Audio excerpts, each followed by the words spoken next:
जी नाजरीन, हम आपकी खिदमत में आज फिर से हाजिर हैं नए सबक के साथ। तो सबसे पहले अगर आप वीडियो पहली बार देख रहे हैं तो हमारे चैनल को सब्सक्राइब करें, लाइक करें, शेयर करें और उम्दा सा कमेंट करें। वीडियो पूरी देखें ताकि सबक अच्छी तरह समझ में आ जाए।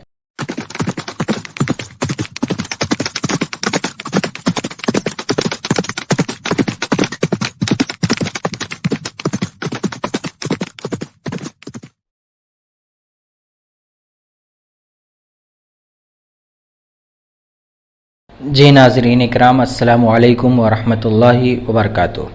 तो आज हमारा सबक होगा कि प्रेजेंट इंडेफिनिट इंटरोगेटिव अफर्मेटिव या सिंपल प्रेजेंट इंटरोगेटिव अफर्मेटिव, ज़माने हाल मुतलक मुस्बत सवालिया।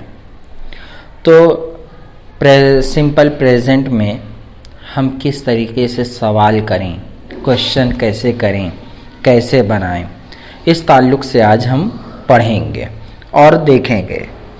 तो जैसा कि आपको मालूम है कि हर सबक का एक फ़ार्मूला होता है, तो इसका भी एक फ़ार्मूला है, डू/डज़, डू या does plus subject plus verb first plus object plus rest of the sentence, है ना। तो देखिए यहाँ पर कि डू आई कम, यानी जितने भी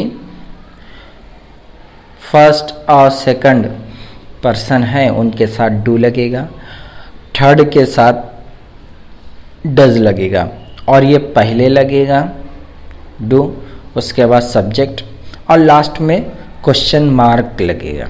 ये बहुत ज़रूरी है। अगर आपने ये नहीं लगाया तो ग्रामेटिकली तौर पे जुमले सही नहीं हो सकते हैं और मार्क भी आपको नहीं मिल सकता है। एग्ज़ाम में आपको नंबर कम दिए जाएंगे या नहीं दिए जाएंगे। तो ये गौर से देख लीजिए। Do I come, do we come, do you come, do they come, do they student come, does he come, does she come, does it come, does Zohra come, does a bus comes, है ना। तो कम। अल्हम्दुलिल्लाह, ये सबक मुकम्मल हुआ। आप इस वीडियो को बार बार लूप करके सुनें ताकि सबक अच्छी तरह से समझ जाएं। अगर आप चाहते हैं कि इंग्लिश में मजबूत हों तो हमारे चैनल को सब्सक्राइब करें, शेयर करें, लाइक करें और उम्दा सा कमेंट करें। पढ़ते रहें, लिखते रहें, समझते रहें, बढ़ते रहें, तरक्की करते रहें।